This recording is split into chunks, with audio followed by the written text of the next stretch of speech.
Welcome to the Sunday Gorilla Men's Bible Study. I'm Brother Thomas Lee Harris III, and we have entered once again into a verse-by-verse study. In our book we're working out of is the Old Testament, the book of Samuel, 1 Samuel. And I'm going to jump right in it because there's a couple verses, a lot of verses. And we're going into Samuel because Samuel introduces us to two characters, and overall you're going to see how the book of Samuel introduces us to the character of God and what the character of God manifests itself into human form. What is its manifestation? What does it look like? The character of God. Amen. So in the book of 1 Samuel chapter 1.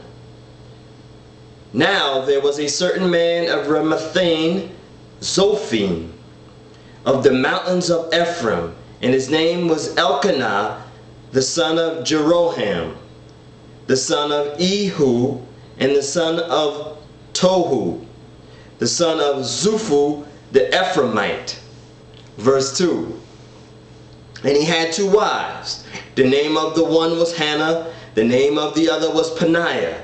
Peninnah had children, but Hannah had no children.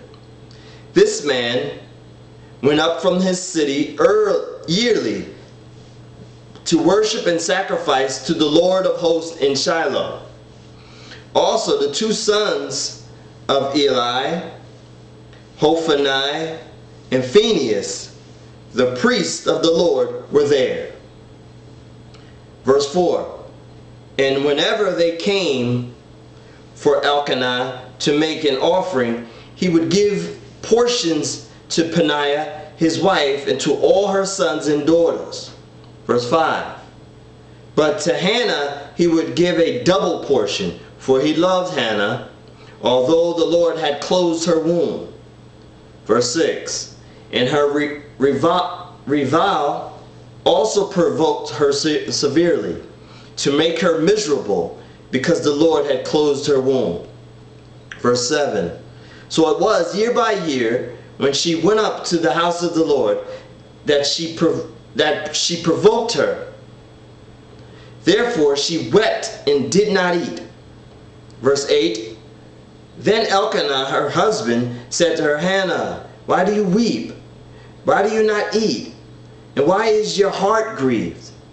Am I not better to you than 10 sons?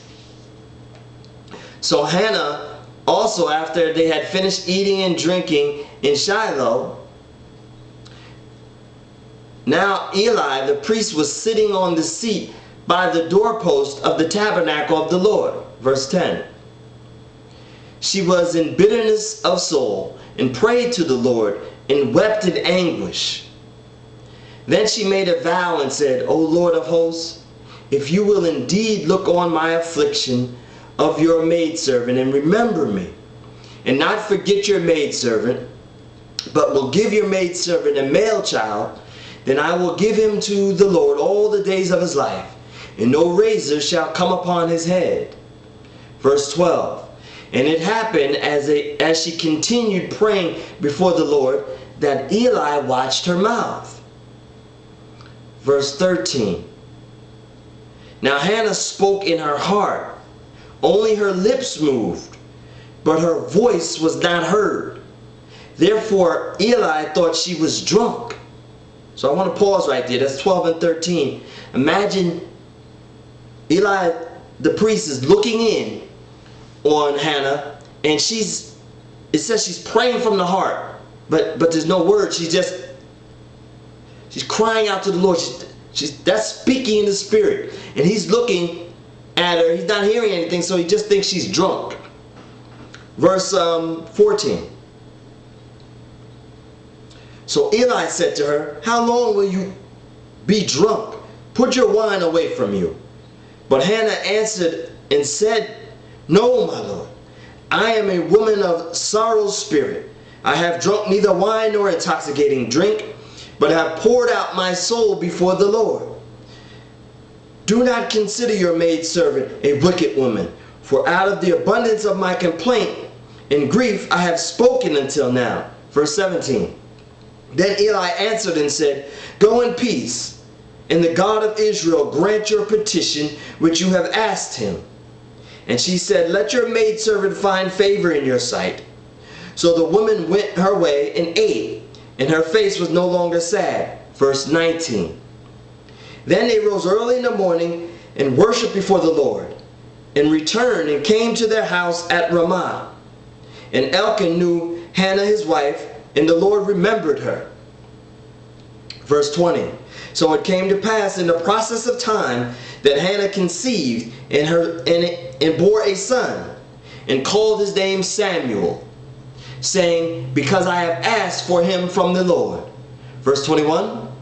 Now the man Elkanah and all his house went up to offer to the Lord the yearly sacrifice and his vow.